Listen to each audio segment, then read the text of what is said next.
Welcome back to the Evo India podcast. Now, we've just got back from the Auto Expo. Our flight landed, 2 hours ago?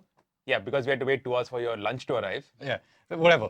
Besides the point. But we just got back from the Expo and we're straight in the studio to bring you updates. Now, what we're talking about today is possibly the most exciting stand at the Auto Expo, the Tata Motors stand. We brought you a lot of content live from there. We got you social media content, we got you web stories, YouTube videos, all of that stuff. But while we were there, we didn't have the full picture. Tata Motors, in its releases at the time, didn't give us the full picture of everything on those stands. But Sirish, he sat down with the various heads of departments at Tata Motors and got us proper, in-depth information on all of the three cars. We've got the transcripts right here, and we're going to be sharing everything that we know with you. Okay, so Sirish, what are we going to be talking about today? So we're going to be focusing on the three important new SUVs at the Tata Motors stand. The Sierra, obviously, the Curvv, and also the Harrier Electric. We're going to talk about timelines. When are those EVs and ICE versions going to hit the market? Will the Safari, for instance, be also an electric? Will the Sierra get both EV as well as ICE powertrains? The Curvv, will it come first with an EV or with an ICE? Will the Harrier EV all-wheel drive also spawn an all-wheel drive ICE version, and when will that come to market? So a whole lot of things we're going to dive into. But before that, let me remind you to subscribe to the Evo India podcast, whether it's on all the podcast channels that you listen to or watching it on YouTube. And if you are watching it on YouTube, we'll have a whole load of images also playing out to illustrate and represent what we are talking about. So don't forget to subscribe. Also hit the bell icon to stay notified for our next podcast. As you can see, this is our new podcast setup, and we're going to be doing a lot of conversations out of here. So that's something that you will be interested in, and obviously going with our theme. This is for enthusiasts and by enthusiasts. So without further ado, Atish, you want to dive in? And okay, I should also introduce Atish. Atish is here. He is the assistant editor at Evo India, and I'm Suresh Chandran, the editor at Evo India. Awesome. So Suresh, let's just dive straight into the most interesting SUV on that stand. For me, it was the Sierra EV. I think it was the same for you. Definitely. Okay. The big question everyone has is, when is it coming? Okay, so point blank, I asked Vivek Srivastava, who is the head of marketing, sales, after sales at Tata Passenger Electric Mobility. He said the Sierra is coming in 2024. Now, I expect it to be late 2024, towards the end of 2024. Before that, the Curvv will come, and the Curvv will come with an EV, but we'll talk about that later. So Sierra is coming, but end of 2024. So it's 2 years away. Okay. Yeah. Now the Sierra EV. On stand, it was showcased as an Electrica. The audio visuals, they were of the Electrica. It drove onto the stage as an Electrica. It had a very prominent EV badge on it. And a lot of people reported that the Sierra is only going to be an Electrica. Is this true? Or is it also going to get ICE variants? Okay, so let's talk about the platforms first. Right. Tata's immediate electric cars, the Nexon, the Tiago, the Tigor, they're based on the Gen 1 architecture. Okay. And that's existing platforms which have been quickly electrified. So not that much gestation period, not that much development to it. Gen 2, which is what the Sierra is based on, is existing platforms, but that have been heavily re-engineered to accommodate both the electric powertrain as well as to meet future crash safety norms and everything. So this is based on the X4 platform. Now it's called the Sigma for the EV vehicles, and the X4 is the same platform as the Altroz, the new Alpha platform. So this is an existing platform and it has been electrified, which means there is space for an ICE powertrain. That's why the Sierra has a prominent bonnet. It's not like a stubby nose, for instance, what you would see on pure EVs, like the Kia EV6, for instance. Correct. It just got a short, stubby nose, basically for crash reinforcements. But here it's got a prominent nose for the ICE powertrain, and the Sierra will come with an ICE powertrain. In fact, the beauty of these Gen 2 architectures is that it can have three powertrains. It can have petrol, it can have diesel, it can have electric. Theoretically, it can also have CNG, but you're not going to spend 20-25 lakhs and put 2 CNG tanks in the boot. So this will have electric as well as combustion engines. Okay, so that clarifies it on the platform front and also on the drivetrain front. But can you tell us more about the drivetrains? If it is ICE, what engine will it get? If it is electric, what sort of range and performance can we expect? Okay, so let's start with the range for the EV. This is the Gen 2, and they've already announced that Gen 2 will have a minimum of 500 kilometers. This is not real world 500 kilometers. This is what they claim. So don't expect to get real world 500. But again, everybody's claiming, and Yeah. they claim that this would be minimum of 500, and this would be Gen 2 plus, which would mean pushing 600 kilometers Okay. claimed range. So that's the range for the EV. On the ICE powertrain front, a lot of exciting developments. In fact, the benefit of EVs to Tata Motors is that now they've got the funding for both the EVs Yeah. and also the profits to reinvest in ICE. Correct. And they're working on petrol engines. Right now, the lack of a turbo petrol in the range is a glaring omission, and that has been addressed. So they showcase their new turbo petrol engines, the TGDI engines. Strangely, they haven't given it a name. Yeah. I'm sure they will come up with a name. Maybe Yeah. they've missed out on giving it a name, or they haven't come up with something cool enough. No M Stallion, M Hog, whatever. So there's no name for it. So Yet. they're calling it the TGDI. And it's in two versions as of now: 1.2 3-cylinder, Yeah. 1.5 4-cylinder. Yeah. You were asking whether 1.2 3-cylinder should directly translate to a 1.6 4-cylinder, but I think in the Indian environment they scale it down to 1.5 because that's what our market wants. So it's a 1.5 and a 1.2, and crucially, it's running the Miller cycle, so it will be a little bit more efficient than the other turbo petrol engines. This is also going to get a variable geometry turbo. It's going to get gasoline direct injection, so a proper sophisticated petrol engine And DCTs. and DCT gearboxes. Yeah. Now, this will first be seen in the Curvv. So let's talk about that when we get into the Curvv. And I think the Sierra should get the 1.5 because the Curvv and the Sierra are the same size. Yeah. Both are 4.3 meters in length. So the Curvv would probably be a Creta minus, and the Sierra would be a Creta plus, somewhere around there. So where they'll be positioned will be interesting to see. Yeah. But yeah, the Sierra will get the 1.5, and the 1.5 should develop around 170 horsepower, 280 newton meters of torque with a manual, obviously, as well as a DCT gearbox. So it should be a fun engine. Absolutely. Now, I think the biggest draw of the Sierra is the design. Just the way it looks, yeah. when it got out onto the stage, you see the lines, you see the shape. It's iconic in some way, it harks back to the original Sierra, but at the same time, it's so modern, it's so sophisticated. Tell me about the design. What do you think of it, and what are they trying to do with the Sierra? So their main aim was to have some inspiration from the past. Yeah. Now, the most iconic feature of the OG Sierra, the original Sierra, was the glass house in profile, that wraparound glass.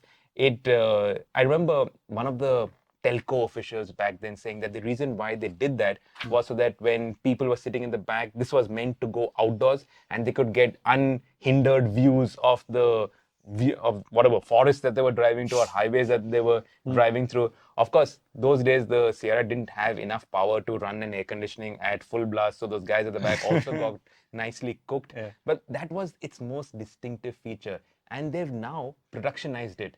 So they've also used tricks, okay, a blacked out B pillar, lots of glass, but there's a lot of black around there to sort of merge with the glass and make that glass area, the DLO, the daylight opening, look like one continuous piece.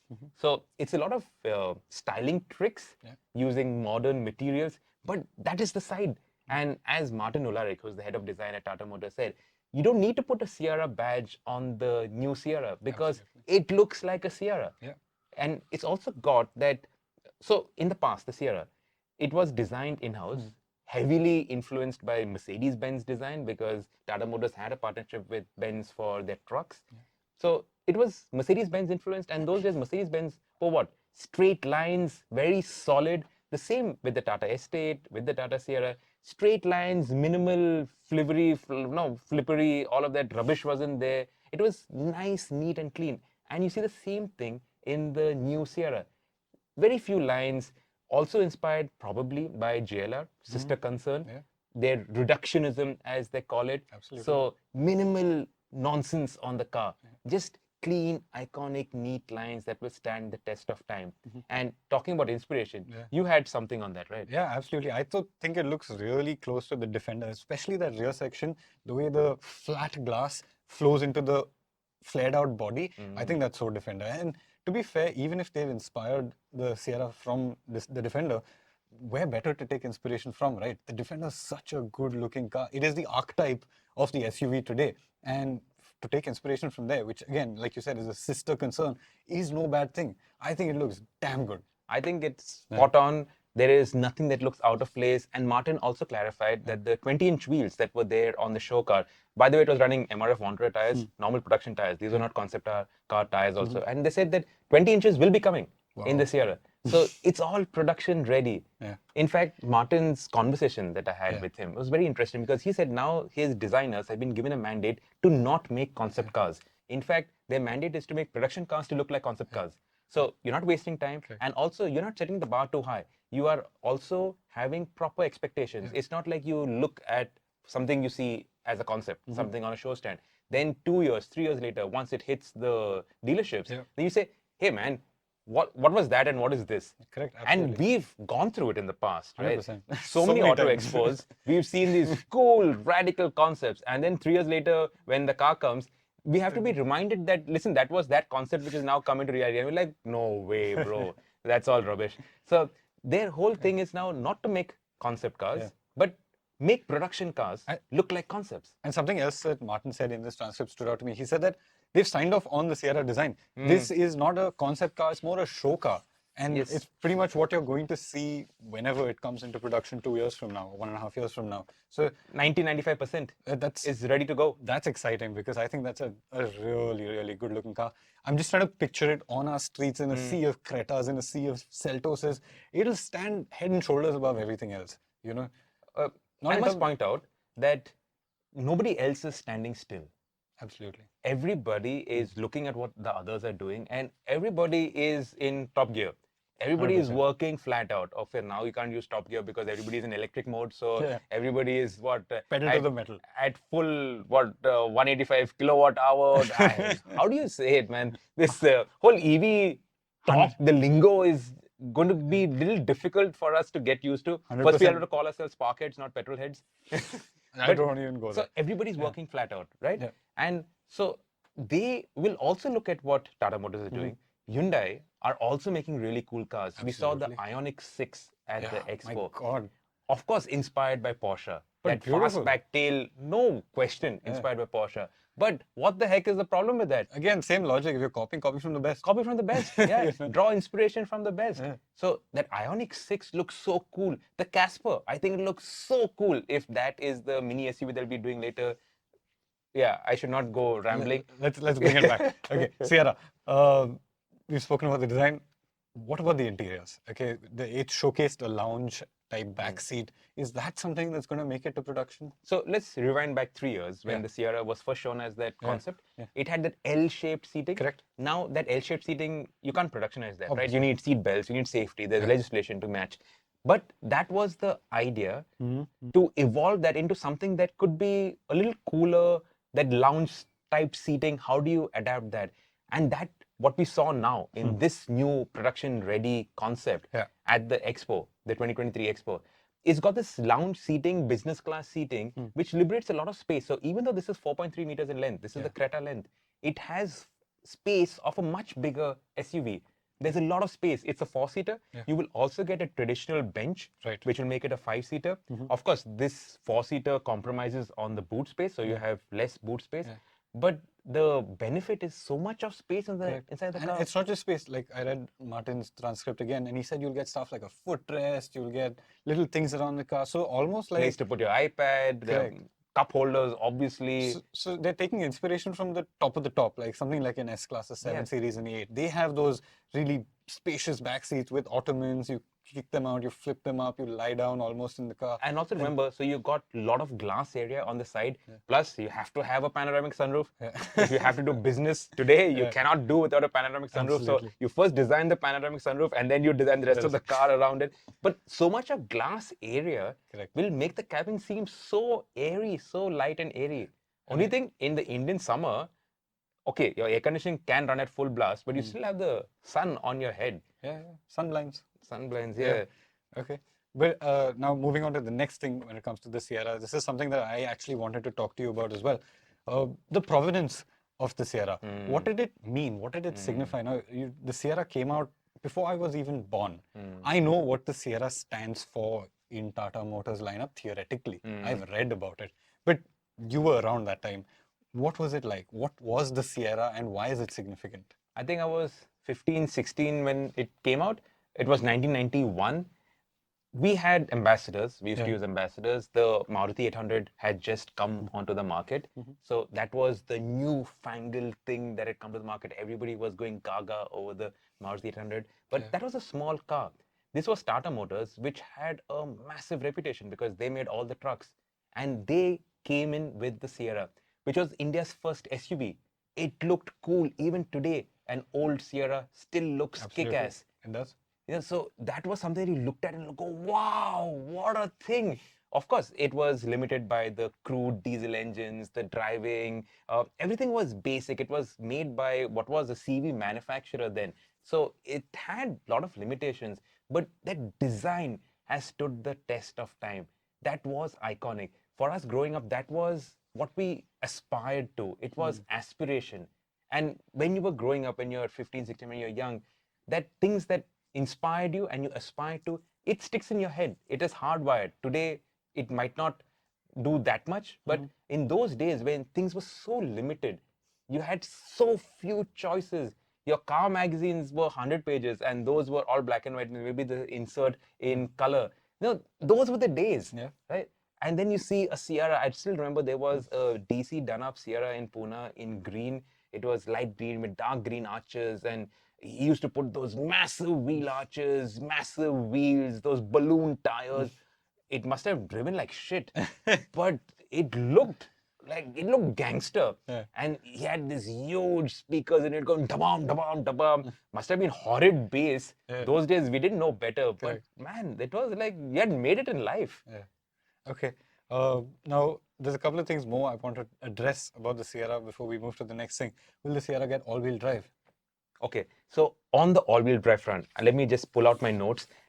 And what Vivek told me was, and I'll read this out verbatim, is that we've always been saying that for all-wheel drive, the market is too small. That was when we criticized Tata Motors for the Safari not having all-wheel drive. And to quote him again, that was a period when we were really addressing the minimum needs of customers. But now, as a brand, we have grown, especially on the EV side. The emotional part of customer needs have to be reckoned with. When I say emotional, I mean the looks of the product, nostalgia for the brand, and above all, the practical needs.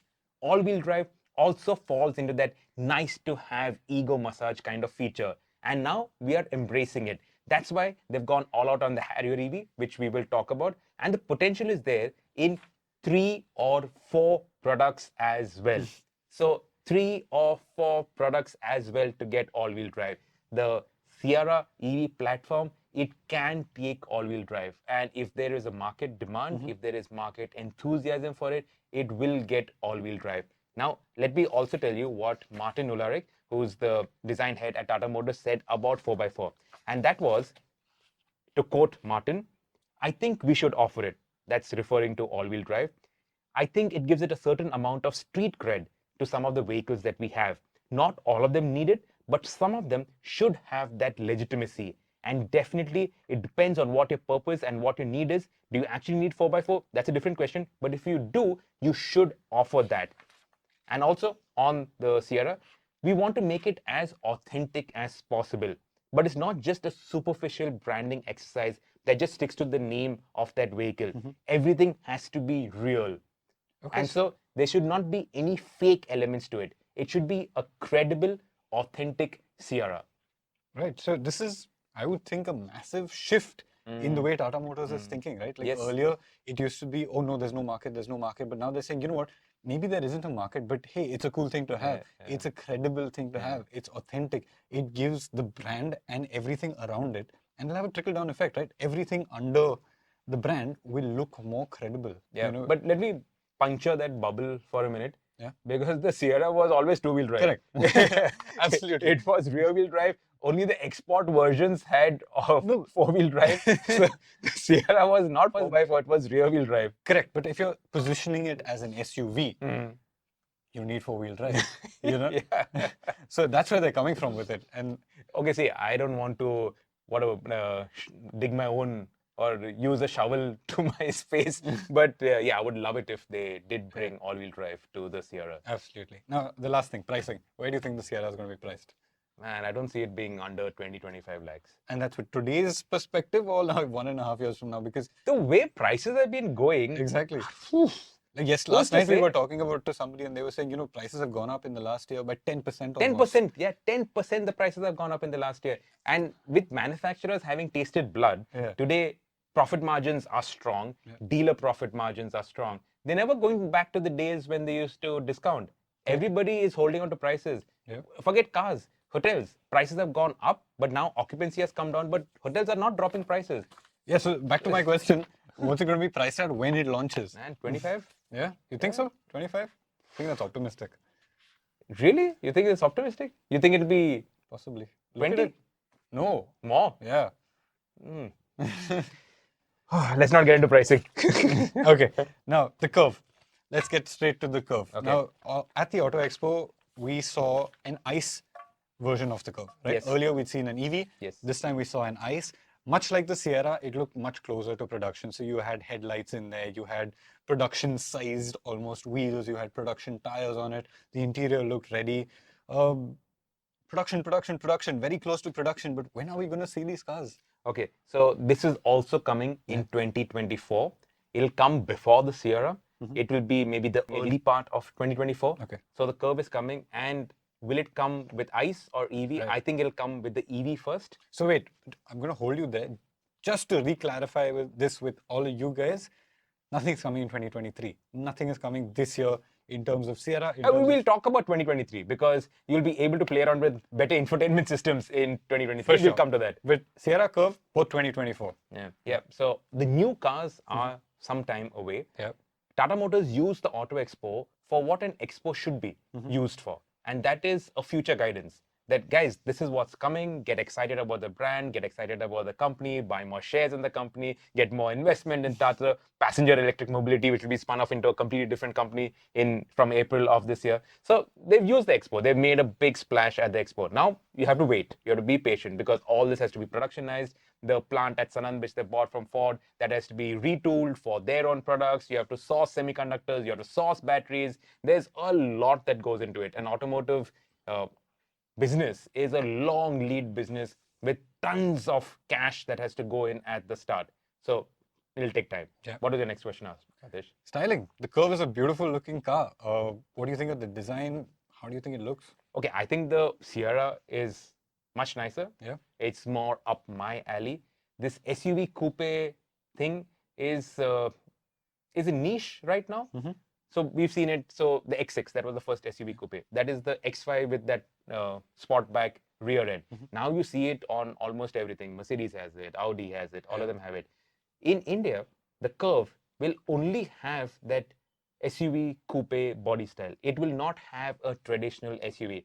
And you were right when you pointed out that you can't have a traditional SUV and call it Curvv. Absolutely. Where's the Curvv in that? So there probably will be another car based on the same platform with more traditional styling. But as of now, the Curvv is coming first. And Tata Motors is focusing a lot on the design.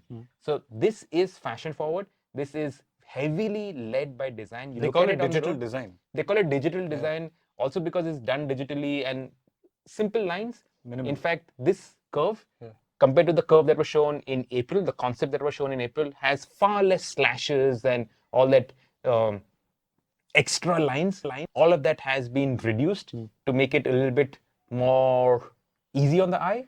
Let's put it that way.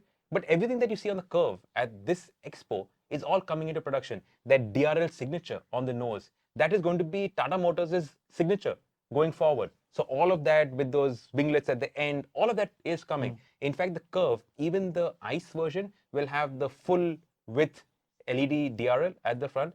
Normally you have that only on electric cars, but they're saying that this will have the full thing even on the ICE versions. So all of that you see is all there. The wheels will be one size smaller from 19 to 18, but yeah, everything else is there. You mentioned the ICE versions. That was going to be my next question. Engines. Is it going to be EV? Is it going to be ICE? If it's ICE, what engines? So EV should come first. 6 months later, you'll have the petrol engine. The petrol engine will be the 1.2 GDI. Mohan Savarkar, who is the product line head for the ICE and the powertrains.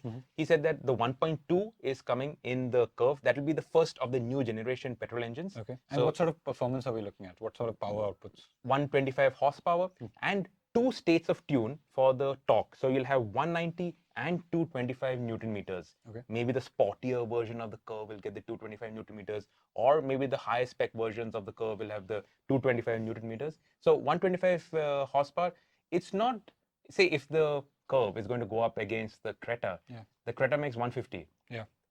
So they're saying that this is right sized, it's not downsized, but a 1.2 when we are going to target a 1.5 on the Creta, the Seltos, I don't know, unless they position the Curvv as a Creta minus, like Correct. little bit lower than the Creta. But they maybe- also need breathing room.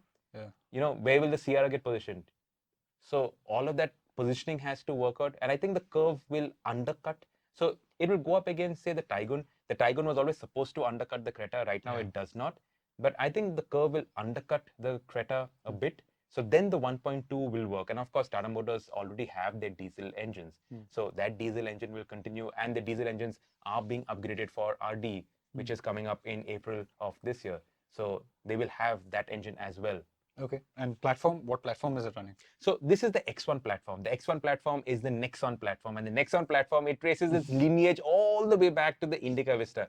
Of course, heavily modified, heavily adapted. The Nexon is a very safe car. It has been tested by Global NCAP. And Mohan, he also tells me that extensive re-engineering has gone into this Nexon, the X1 platform, to make it into this Gen 2 architecture, which includes matching the new Bharat NCAP crash test standards that are going to get into force. So Tata Motors is not skimping out on crash safety, and they're not skimping out on torsional stiffness. So all the cars, they ride well, they handle well, they're always nice to drive. That's true. The only real criticism that we had on it was the interiors, the infotainment. They didn't feel really great, and also we always wanted a little bit more power. Yeah.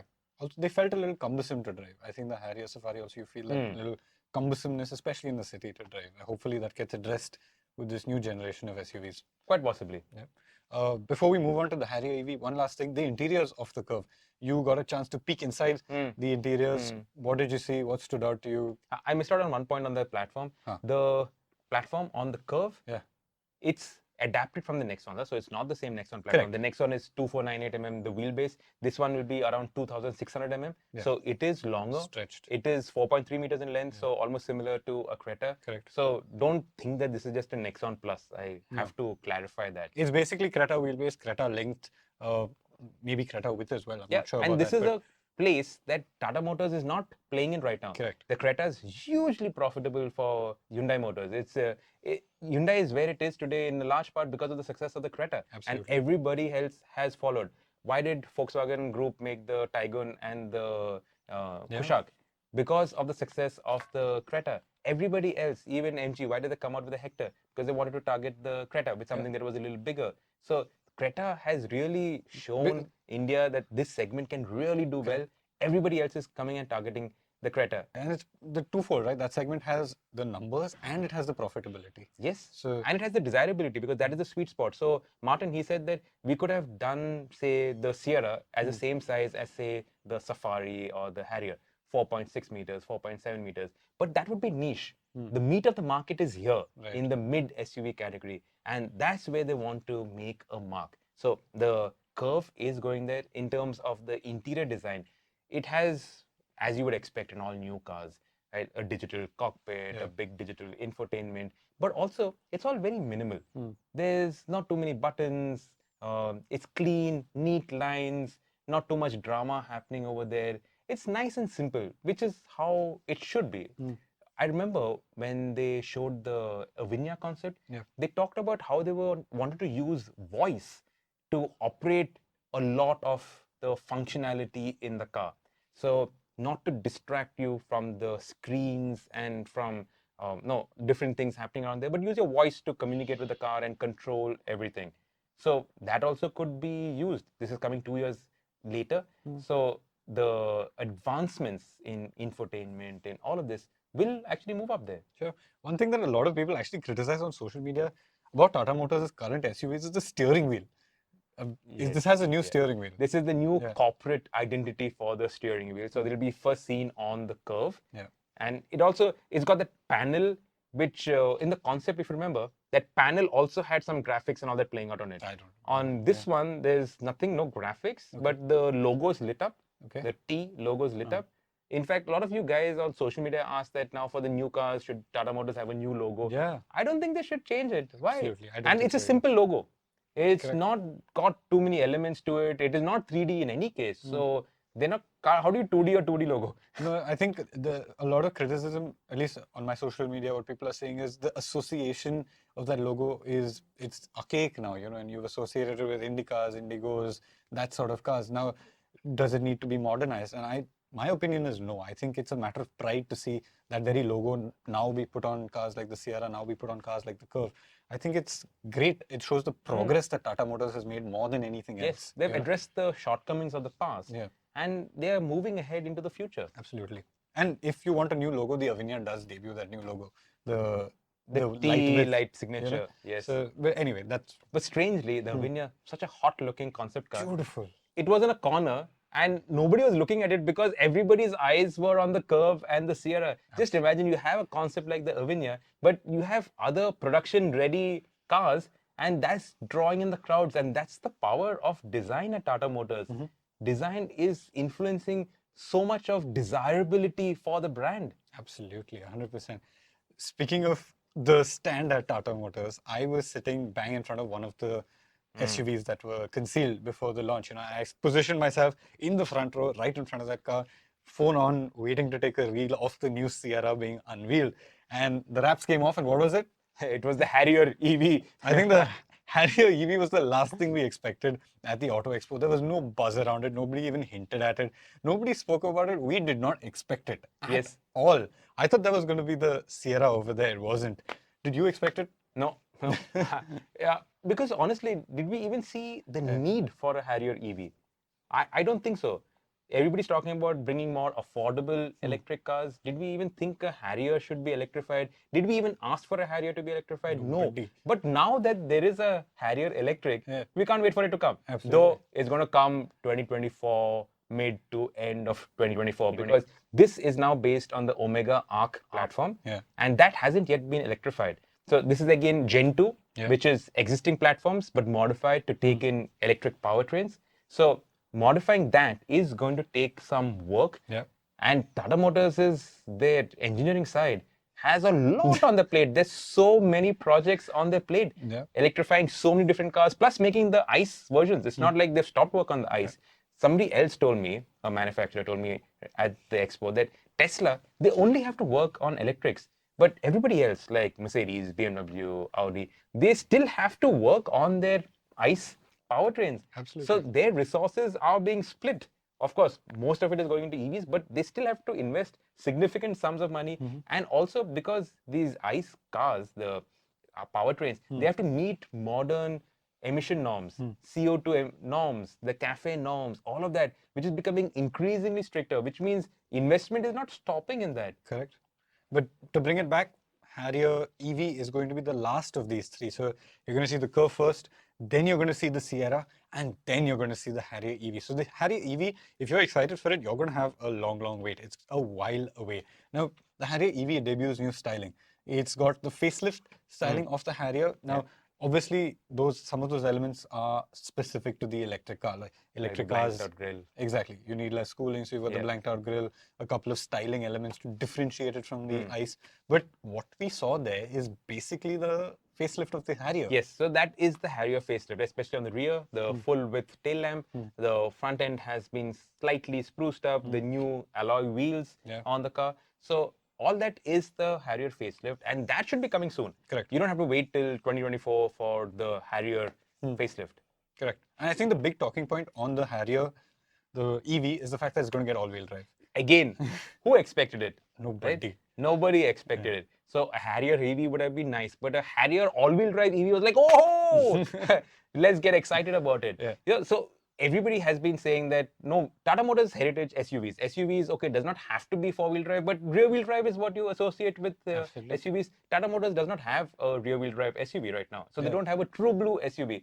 The Harrier EV could quite possibly be the most capable SUV in the fleet. Correct. And this brings us back to Tata Motors' approach to these SUVs. They want these their top line products to have that Emotional appeal. exactly. Something more than just pure practicality, something more than just thinking with your head. Also a little bit of your heart. Yeah. Like the Thar, you don't buy it using your head, right? But you buy it with your heart. But question, when the Harrier was first launched, back it was 2018. Yeah. Yeah, 2018, the Harrier was first launched.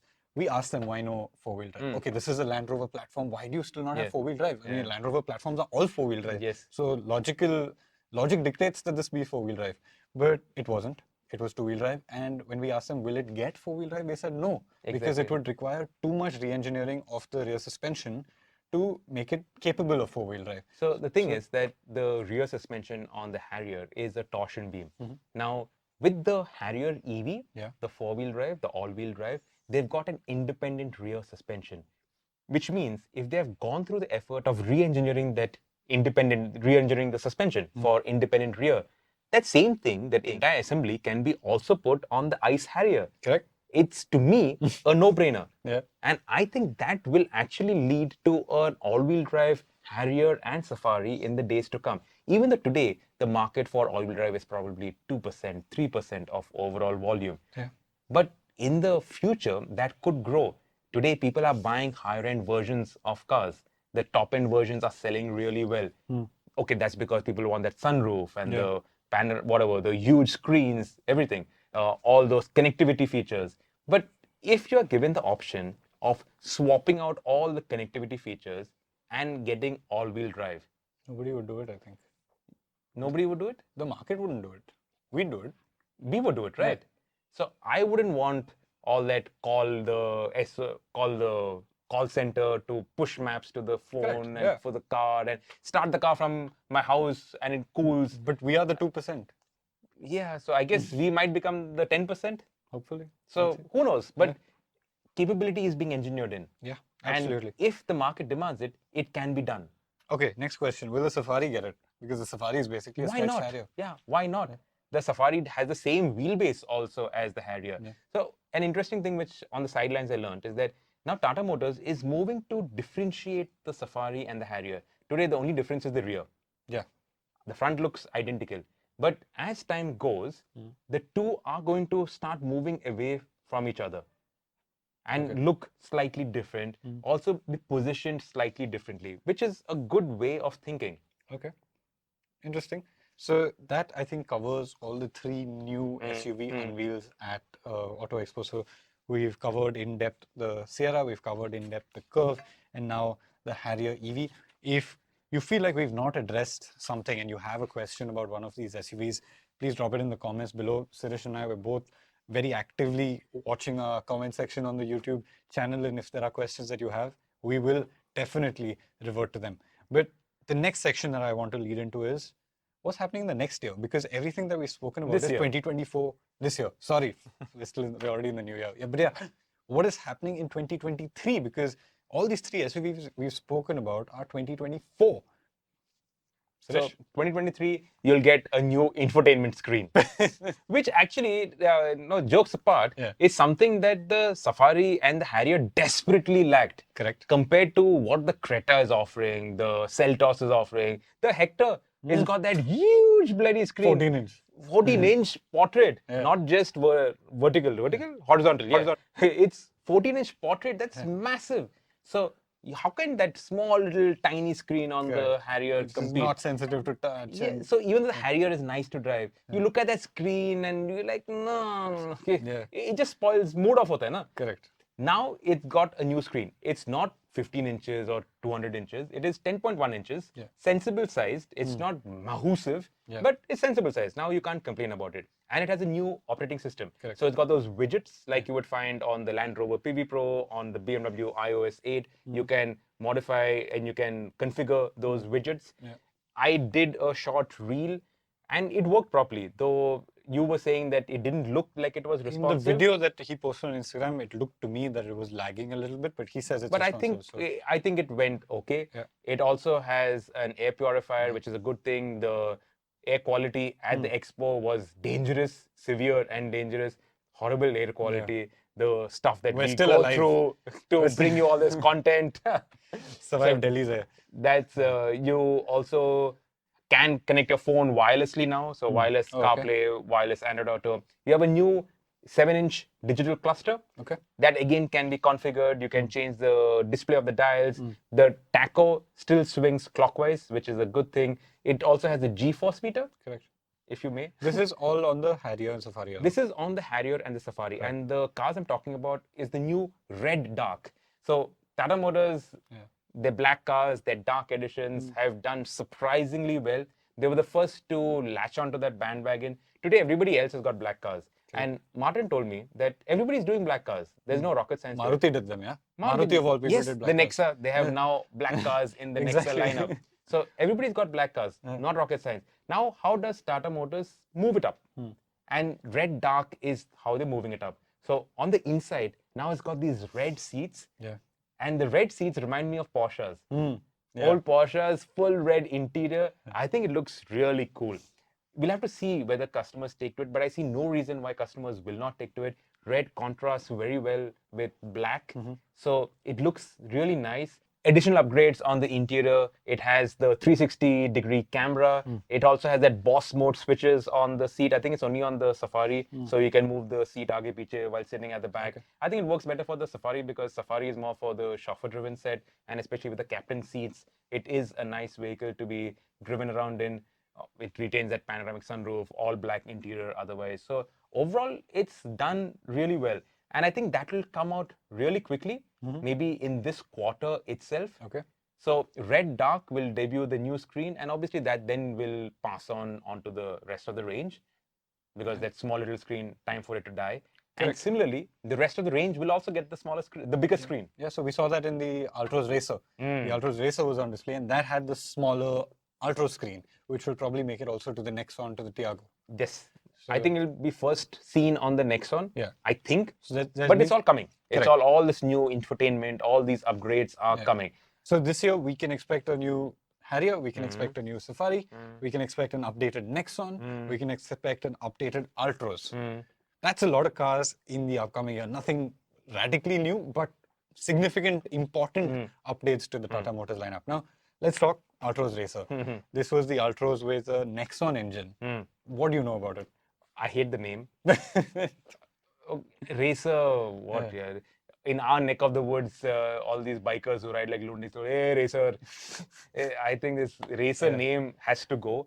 You need something cool, something like GT, GTI. Obviously, Tata Motors should think of something cool that goes with their brand. Juvenile, right? The racer name is a little juvenile now that you think about it. Yeah. It's not happening. Correct. Also, Racing Stripes is to 16-year-old. Black bonnet, nice. But black bonnet with racing stripes, overdone. I think let's take a step back. Let's make it more mature because these are cars not going to be driven by 16-year-olds eventually. You know, it's going to be driven by guys like us who want a city car but also a little fun to drive. Like the N-Line does it damn well. Yes. You know, they've got new It colors. needs to be subtle. Yeah, It small needs to be accents. subtle. Big wheels required. I don't think they've gone big enough with the wheels. Okay. The ground clearance has remained the same. I think the ground clearance need to come down a notch so that it sits better on its arches. It's got those side skirt extensions, which looks nice. Maybe a nicer rear spoiler. Maybe a little more grumbly exhaust, like brr, brr, brr, brr, brr, brr. And of course, this engine, the Nexon turbo petrol engine, 115 horsepower. So power not been taken up by a hell of a lot, but taken up by a decent amount. Correct. It doesn't have the DCT gearbox. It has only the 6-speed manual. Okay. I think it should have the DCT because even though we like to think we are racers, we like the convenience of an automatic in the city. Look at the Polo, the GT TSI. Correct. A huge part of its appeal was not just that lovely 1.2 TSI engine, but also the DSG gearbox. So it needs to have an automatic, at least as an option. That one had the upgraded infotainment. Again, the same operating system as the Safari and the Harrier. It also has a digital cluster. Again, you can configure the different modes. So that's welcome additions to the Altroz. The Altroz, it's been around pre-pandemic. Right? We've drove it before the pandemic. So that's 3 years. It doesn't feel old. Yeah. You know, it doesn't even look old. Correct. It looks fresh. It's well styled. And I'm surprised that that platform, the new platform, hasn't been used for more Tata Motors products. Which brings me to my next question. Altroz EV, where the hell is it? We saw it at Auto Expo last time. Why is it not here yet? Okay, let's look for the quote. Where is the quote? Vivek says, Vivek Srivastava, Altroz EV is definitely part of the plan. Okay, so Altroz EV is also going to be Gen 2. Huh. Yeah. Gen 2, yep. So Yep. now when it comes, we don't know. It could come this year. Yeah. It could come next year.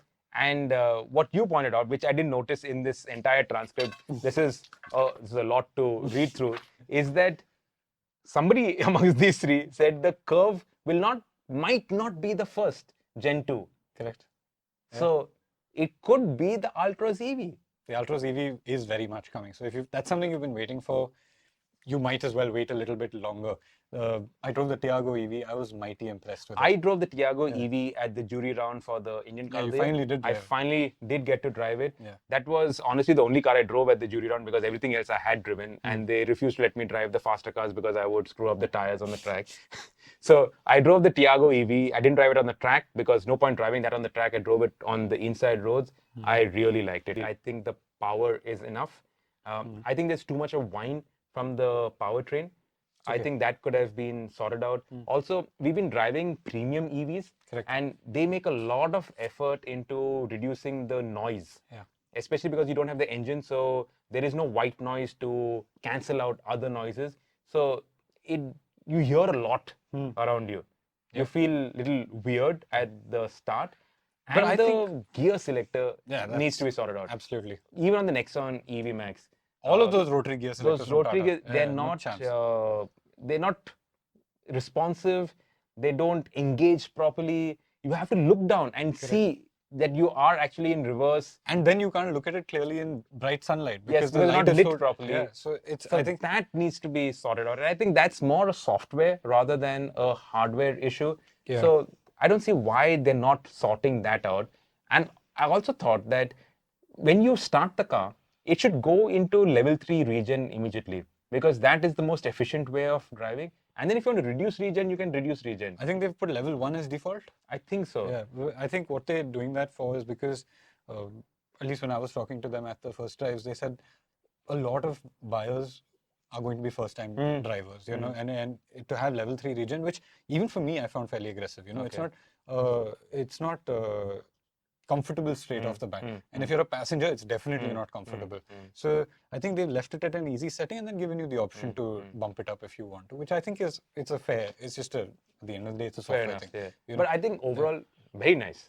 Really, I really like the car. So, and I think now if Tiago's Gen 1, imagine Altro's Gen 2, it's going to be heavily remodified for electric. Obviously, the electric drivetrain is going to be better integrated in terms of the way it fits in the platform, in terms of the way the software works, in terms of how the battery motor interact.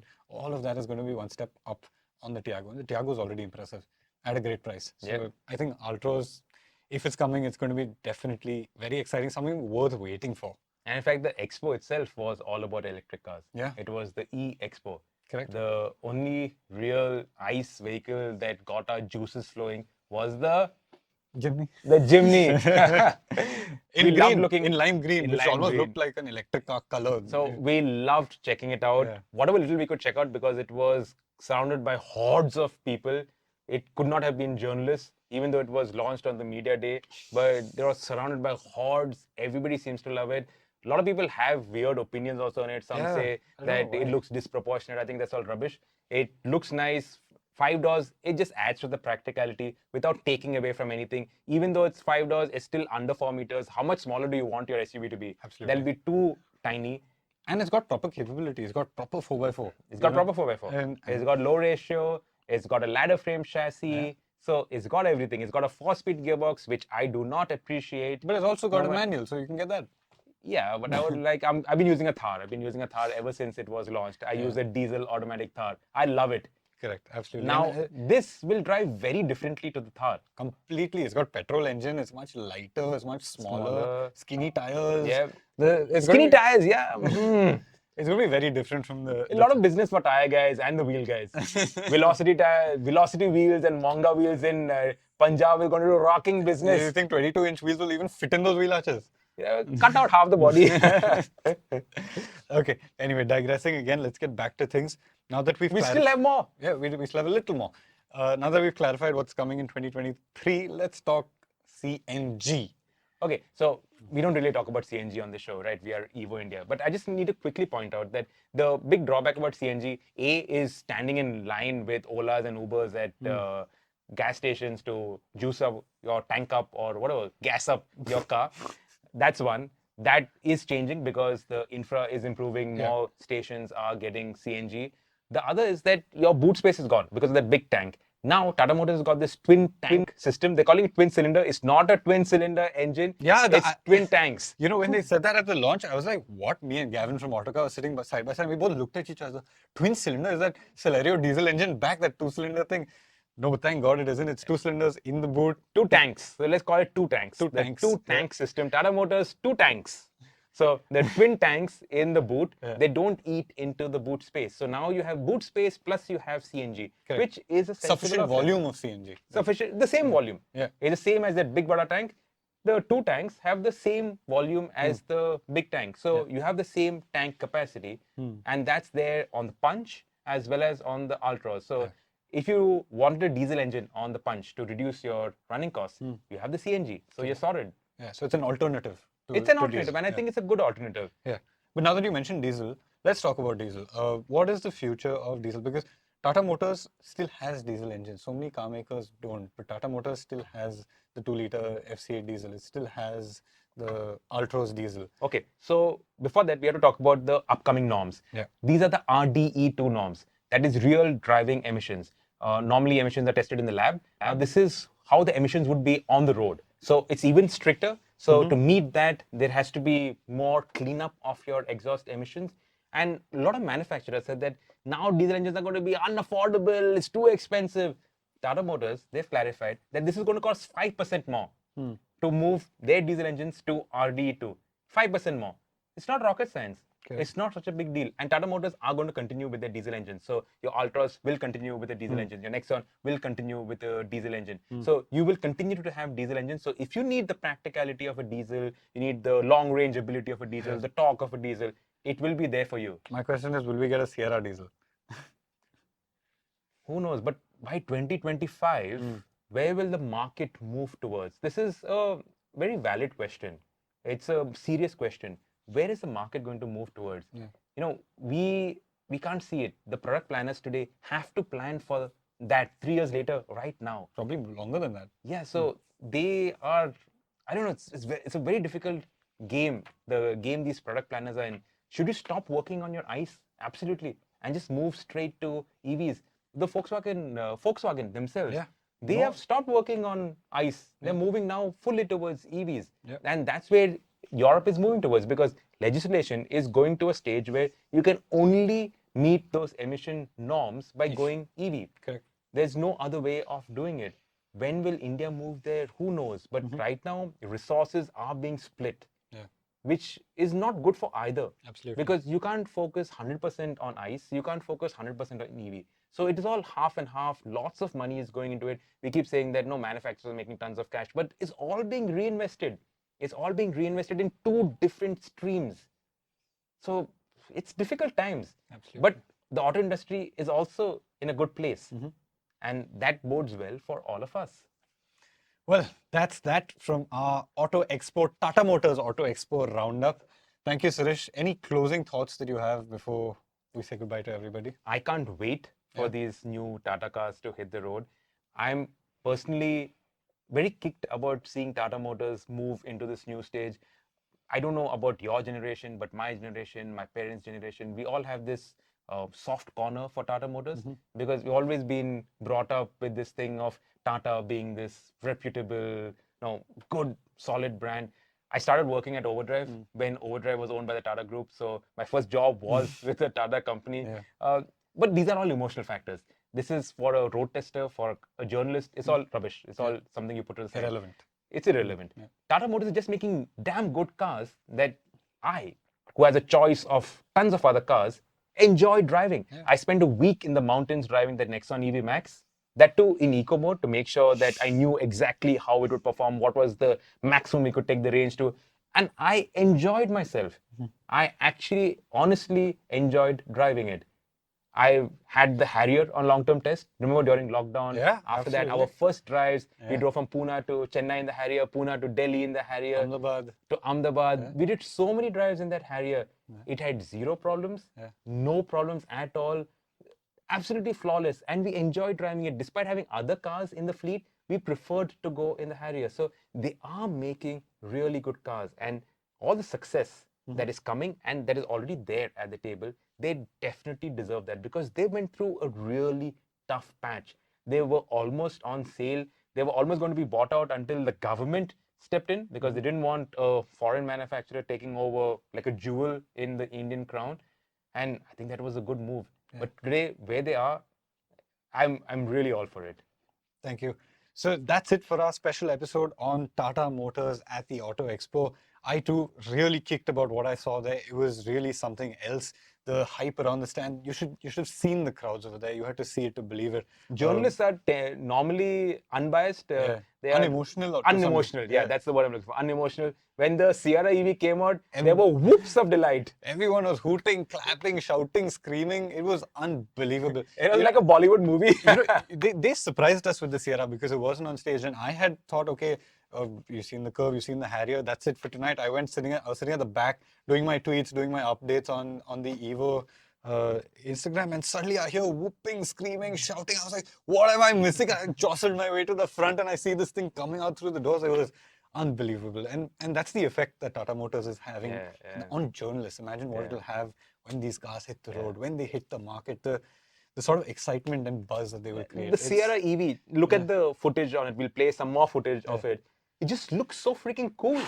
If you look at this purely on design, this can sell in any international market, any global market. Absolutely. And being an EV, now the engineering is far less than it would go into a engine, right? Tata Motors engines weren't their strongest suit.